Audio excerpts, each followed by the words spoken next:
I'm so jealous. I would have flirted so hard.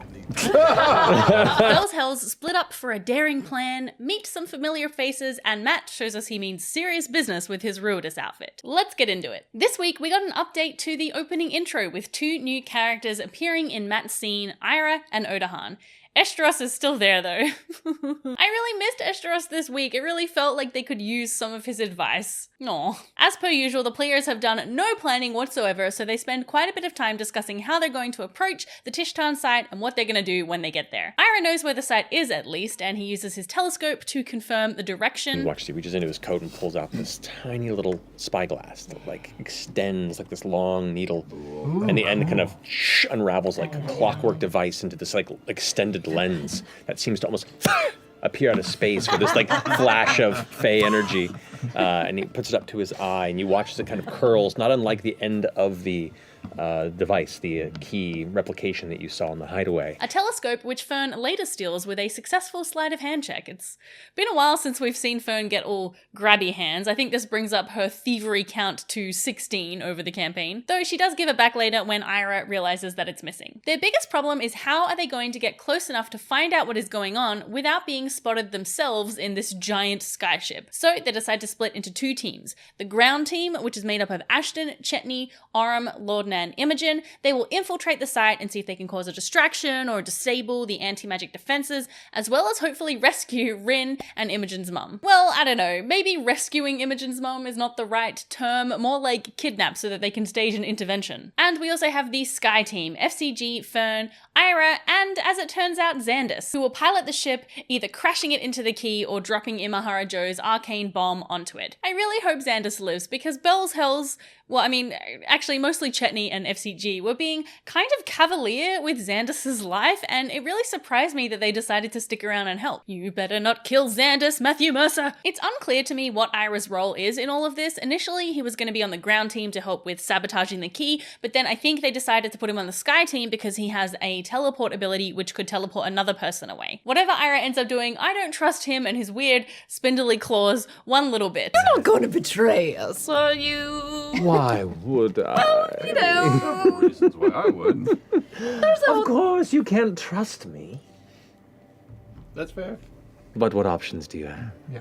I'm weirdly comfortable with not trusting somebody. During their prep, Imogen puts on the Circlet of the Hidden Eye, which they got last week, which protects her from mind reading, but it also has an added side effect. If you know how like all the time I'm like blocking all the buzz out, right? Yes. Constantly. Yes.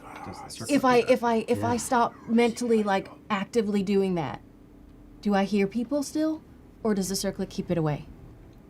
For the first time in a long time, there is a restful silence that comes across your mind. Welcome to Tylenol. Oh, that opens up a bit.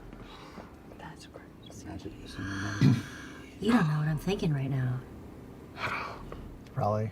Stupid. I can probably guess, but How does that feel? that's pretty amazing. Means after this, we're going clubbing. Once all this stress of the solstice is over, I'm going to be really intrigued to see how Laura roleplays Imogen now that she doesn't have to be constantly on guard in her mind. You know, we might see Imogen's lighthearted side start to come out a little bit more, provided she doesn't die first. They drop the skyship crew off at a nearby cavern with some supplies and a map to Bassaras in case Bells Hells don't return. Goodbye. But when will I see you again? Oh, never, never. On the final leg of their journey, Imogen messages Keyleth. we're a couple hours out to the southwest. Are we meeting up?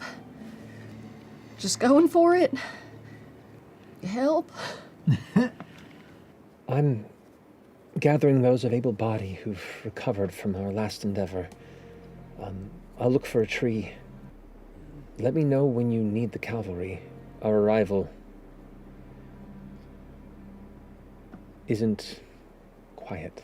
And about a mile out, they land the ship and split up into their 2 teams, saying their goodbyes and good lucks. If we don't see you again, sure has been nice knowing you. Don't do that. Okay, We'll it see hasn't you all been again. nice to know you. Sorry. Bye, Rob. Yeah. Don't betray us. You're an inspiration. I like you a lot. All right, bye. Wait. Did you want to give him a good luck? No. Too obvious? Are you sure? What? But now's the time. Oh my God. What if you don't get another weird. chance? That's fucking weird. Everybody, bring it in. Bells, hells on 3. 1, 2, 3. Bells. And Sandus. While I think splitting the party here was a great call, it is a little unfortunate because it means that we don't see Ashley or Sam role-playing for the rest of the session. So, Imogen, Laudner, Aurum, Ashton, and Chetney, disguised as members of the Vanguard and the Paragon's Call, make their way to the excavation site. They make the first leg of their journey on a crawler, which they then abandon to continue on foot. Quite concerningly, as they near the pit, they find the wreckage of a skyship with cathedral-like architecture. The group surmise that it is from Vasselheim, and this is confirmed later in the episode. This really doesn't bode well for the Sky team, but they decide to hold off on messaging them until they have more info. I guess Matt thought it would be either way too easy or way too difficult to crash land the ship. He has clearly planted this, they can take down ships seed for a reason. They continue on and arrive at the pit, which has some people wandering around and some automatons patrolling. They get stopped by Vanguard members and almost get away with it until one of them gets a little too suspicious and orders them to be taken. As they try to run, one of the mages casts Hold Person or something similar, but Ashton is the only one who fails, and Chetney goes beast mode. I make a beeline right for him, and as I run, I take my chisel and I go from my navel to my neck and just pull Chetney open his side and just attack him, like straight up attack. Blah, I hated that. As everyone rolls initiative, we get some very cool battle map shots with the cutest little automaton. Okay, hold me closer, Tony Danza. How long has it been since the last Laudner activates her form of dread and casts Bane on everyone. A Vanguard mage casts Firebolt at Chetney, and Chetney attacks right back, forcing the mage to drop concentration on the Hold Person. Aurum attacks the mage, one of the guards attacks Ashton, and the automaton called a Warden enters the fray. This massive creature, this towering looking armored automaton that's now shifted its attention. Its head is almost non-existent beyond just a couple of eyes and like the weird plates of armor that shift around its torso. Its arms reach down, grab the edge of the tent before it, and lift it up and chuck it right at you. I'm into it. Man, I wish there was a guy in an outhouse in there. I would have lost it if we got that Jurassic Park reference, since it is the greatest movie of all time. Imogen steps forward and casts Shock Flare. I'm gonna look like a little plasma ball for a second and and I'm gonna hit Shock Flare at second level on all 3 of these guys. Shock flare! Killing 2 of them, and the Warden attacks. Imogen commands it to grovel, and it lowers itself down, giving advantage to everybody's melee attacks, so everybody lays into it, with Laudner getting the how do you want to do this? Well, it was actually Pate, I guess. Still having Rubber Chicken Pate on it, who just got electrocuted.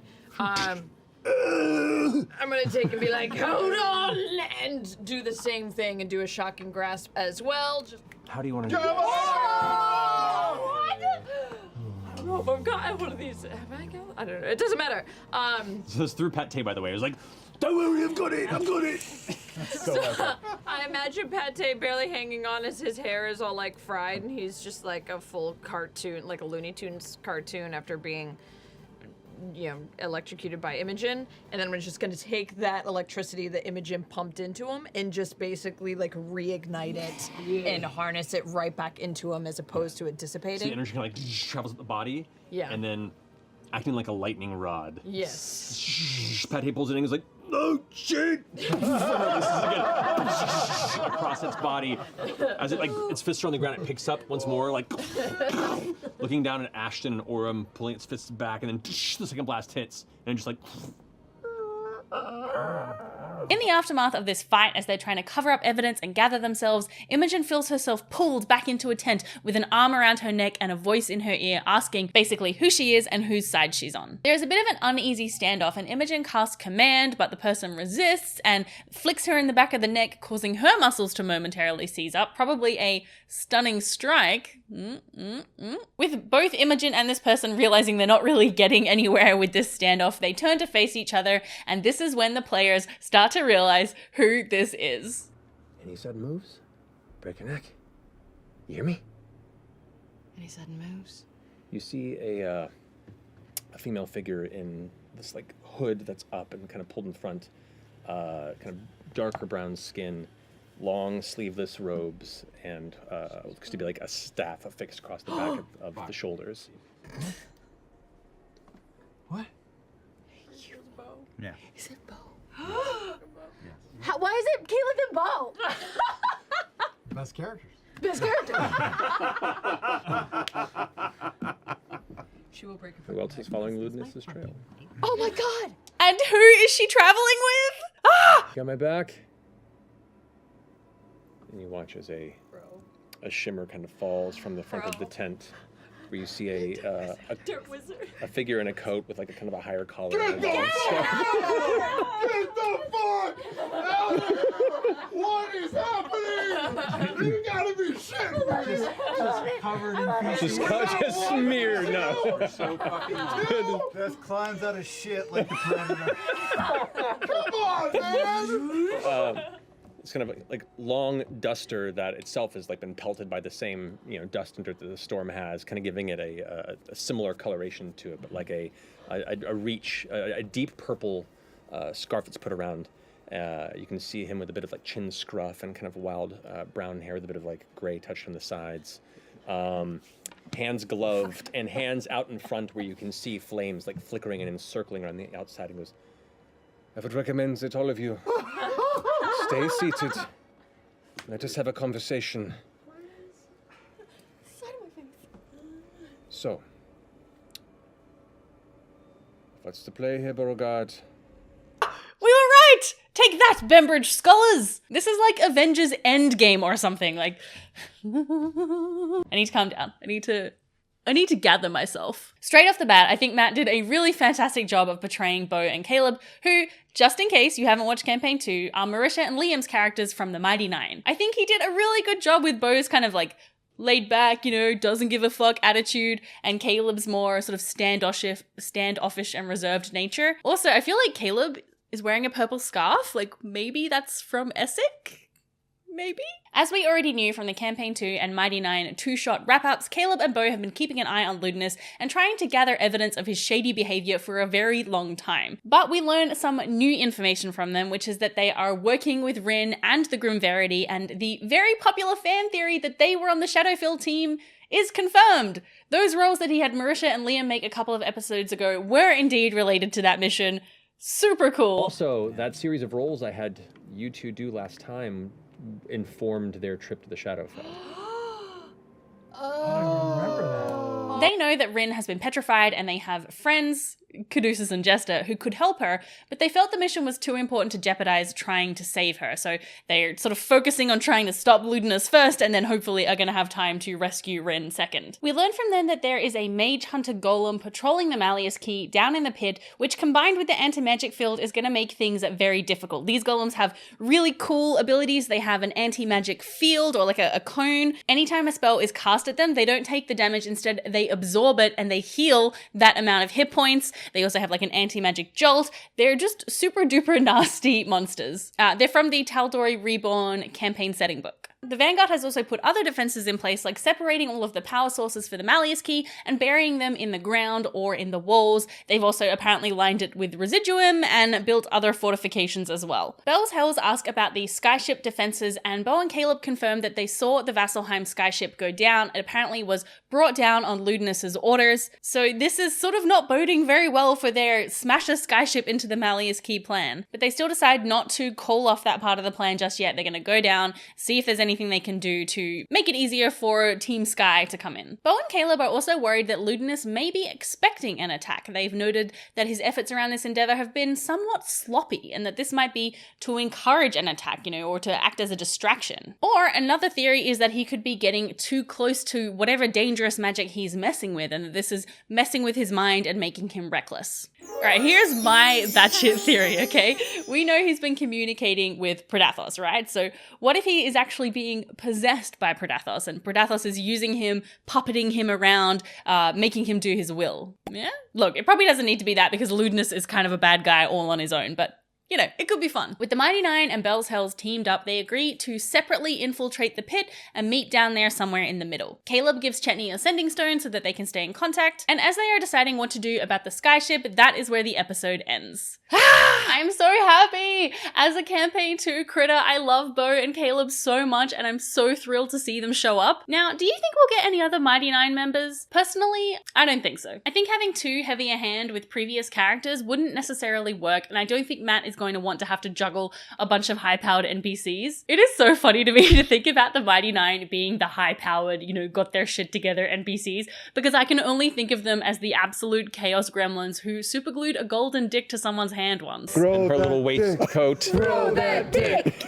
Throw that dick! Now, I've seen some folks worried that members of the Mighty Nine or Vox Machina could be in danger with the battle to come, but I personally really don't foresee Matt killing off any previous player characters. I think it would overshadow what is happening with Bell's Hells and also just like doesn't feel good to do. The only way really I could see that happening is with the express permission of those players, like if Matt approached them off screen and was like, hey, do you mind if I kill off your character? Because I think it would be pretty upsetting, you know, to think of your previous character off living a grand retirement only to be killed in a situation that you can't do anything about. We were talking about this a lot on my Twitch channel in my pre-Critical Role hype stream, and if you haven't come along for one of those, you absolutely should join us. I normally go live a couple of hours before Critical Role goes live, and we hang out and we chat theories and we just do stuff. What a sell. Next episode is also Critical Role's 8-year anniversary, and it is extremely fortuitous timing, and I have a feeling Matt has something special planned for us that surely isn't terrifying or world-ending, right?